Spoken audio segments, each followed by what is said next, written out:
I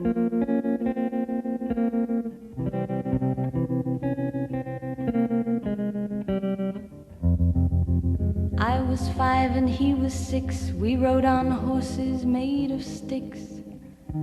He wore black and I wore white. He would always win the fight. Bang, bang, he shot me down. Bang, bang, I hit the ground. Bang, bang, that awful sound. Bang, bang, my baby shot me down.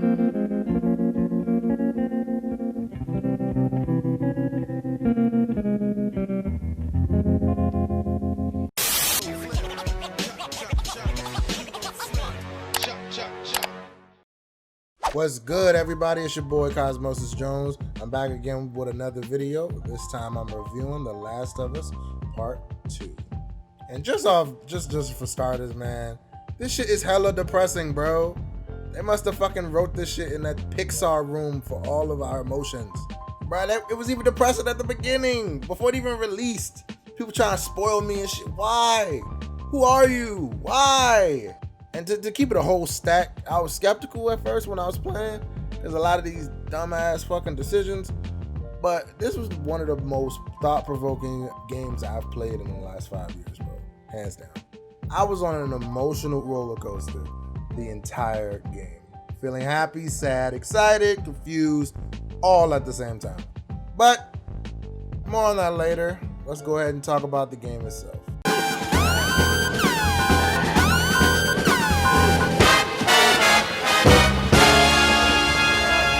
Alright, so to keep it non-spoilery-ish, I'll try to explain as best as I can without giving away too much. So the game starts off with Joel telling Tommy about what happened in the first part of Last of Us. He tells Tommy not to tell anyone. Of course he agrees, because that's my motherfucking man. Of course he ain't. Yeah, my man raised no snitch. They go back to Jackson, bearing gifts. Joel has a guitar for... Did I hit my chair? Fuck wrong with it? So, Joel comes back to Jackson bearing gifts for Ellie, who is there reading, writing, I don't fucking remember. He comes to bring her a guitar that he promised that he would teach her how to play. So we start playing that funky music, White Boy. And sadly, this is the last time we will get to play Joel in this game. The story continues around 4 years after the events of the first game. Here we play as an older Ellie. Her and Joel have returned to Jackson. She made friends and shit, and low-key, high-key. She on some LP shit like that. I'm scrawny, but I want the bitches type shit. We all saw it coming. Once Ellie wakes up, we're introduced to her good friend, Justin. He cool, he Asian. But he one of them we in this shit together ass niggas. I mean, he could be annoying, but that's still my brother of another color, you know what I'm saying? We then introduced to this character named Dina, the love interest. You think she's not gonna be annoying, but she is. Her and Justin used to be together back in the day. I mean, who really cares? I mean, Dina a baddie and all, but she get on my motherfucking nerves. They then put you through this obvious tutorial-ass mission. But, you know, you're destroying these kids with snowballs, so I guess it ain't that bad. We begin to play as Abby, this new character introduced to us. Apparently, she's on the look for some people, but you're distracted by her really ridiculous muscular frame. The bitch is shaped like Brock Lesnar. Hey. Don't. So Brock Lesnar ends up fucking over Ellie in a real bad way. So you know what that means. You know, it just gotta die. Oh, you motherfuckers. Okay. All right. I'm putting cases on all you bitches. Huh? You think you can do this shit? Jay! You think you can do this to me? Alright, I lied. There ain't that many similarities between Kill Bill and this game. I just wanted an excuse to make that motherfucker opening. Shit was fire. But I mean, shit. They both gotta listen, nigga, shit. So while on our killing spree, we finally get to what we wanted to do, and they just fucking drag us all the way back so we can see Brock Lesnar's side of the fucking story. Who gives a fuck? Burn him at the stake. I was fucking pissed. Because at this point, I've already been playing for like 6 to 7 hours counting the deaths and running around trying to loot. Meanwhile, the story is dipping back and forth between the last 4 years between Ellie and Joel, which is the reason I literally wrote down, they won't stop with the time jumps. They're literally all over the place. Yeah, it's important for it to tell the story, but Jesus Christ. Anyway, since it is a survival horror game, of course we're gonna have to be cursed to loot everything that we're gonna use. So as a new addition to the new game, we now are collecting trading cards. I mean, it's cool. I mean, all of them have different powers and a different backstory. Like, you can really tell that they really tried to make something worth collecting. In relation to collecting things, on Abby's side of the story, we're collecting fucking coins.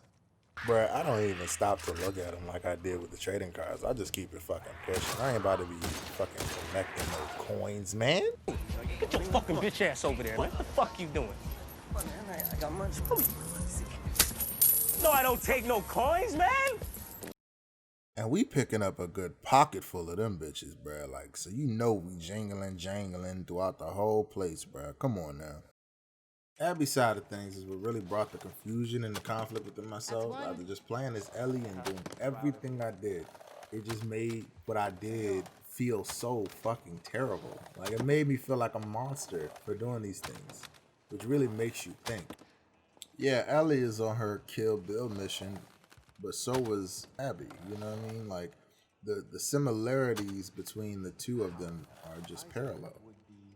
They both show their family at the beginning. Like Ellie, we're going through her friends and her family. And just the same with Abby. We're going through her friends and her family, or people she considered brothers, that are about to get slaughtered by the other. War is a very hard pill to swallow. And speaking of war, this entire plot is taking place in the middle of a war between two communities named the Wolves and the Scars. The Wolves are like Jackson in a way, kinda. They some dickheads, and they ran by this Morgan Freeman looking nigga named Isaac. I mean, he not scary. He old, like Morgan Freeman.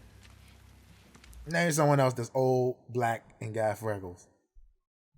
I'll wait.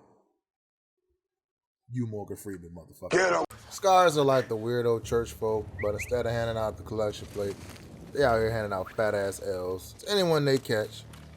And they whistle, it's dope. Don't do this. Damn it. I was explaining something. I'll tell you about it.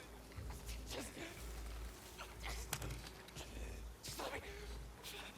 Listen. They are messed with sin. I didn't want to. Free. Holy shit. No.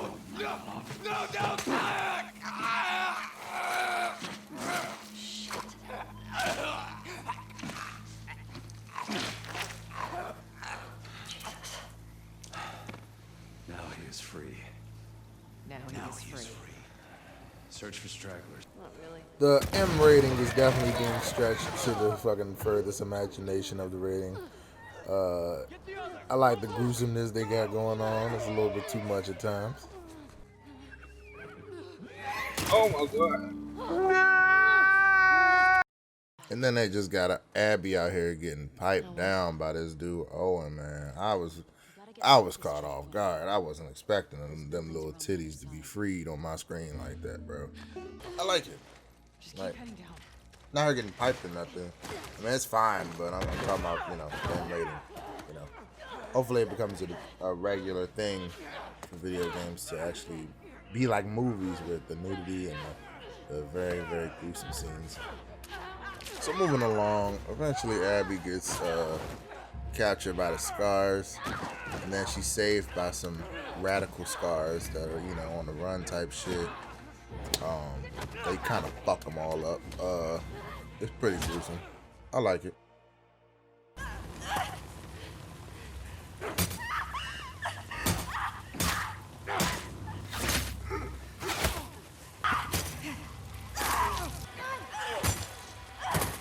And there's one thing I wanted to go ahead and touch base on.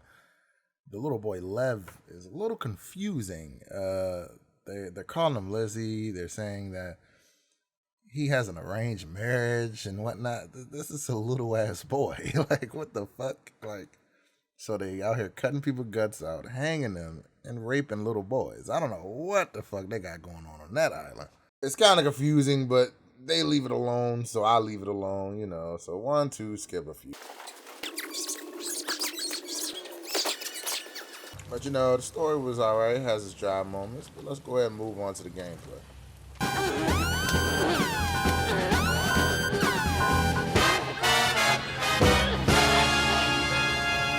As a zombie sequel, you know they gotta add a new monster, and they really blew me away with how creative they were with the designs this time around. Of course, you have all the ones from the old game, which is the runners, the clickers, and the bloaters. We tired of playing with your ass, nigga.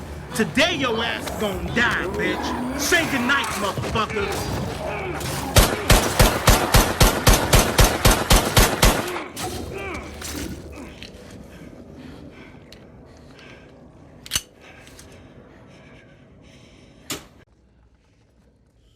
But they've added a new zombie named Scramblers. They basically run up on you, spray acid in an area. They low-key annoying, but, you know, has some type of depth to it.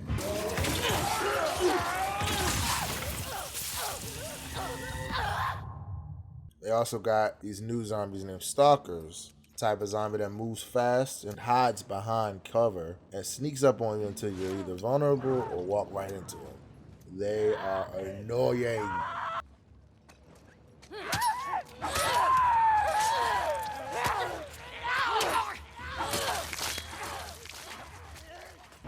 And they added whatever the fuck this thing is.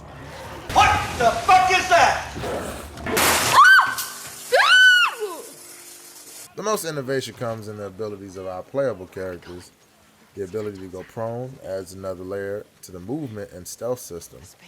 Being able to just go up ahead and lay down and crawl under a car for a second was really useful. When it comes to Ellie and her abilities, she has definitely grown over the 4 years. You finally get to use her pocket knife, which makes the need for shanks or shivs redundant, at least until you get to add these parts.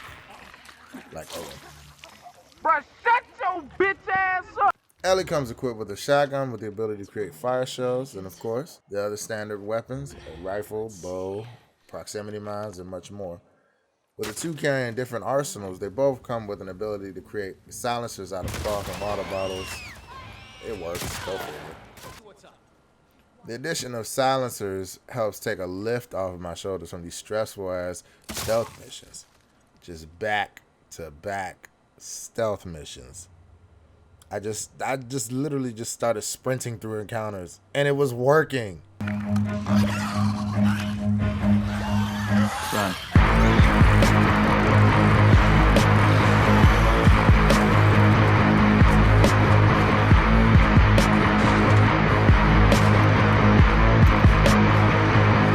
One thing I can say about the stealth missions, the difficulty makes you feel really alone. Some missions you're able to have a partner to help you. I mean, Dina is useless. Like, useless. Justin was okay. He moved a little faster than the others, and Joe was way more aggressive and active than anyone else.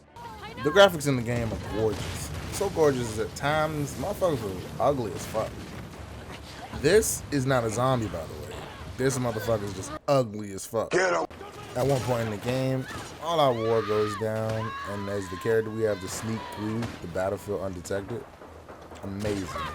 The carnage and feeling of that part of the story stuck with me. It really made me admire the effort that the development team really put into this game. And as far as glitches go, the gameplay is pretty smooth except for... Right!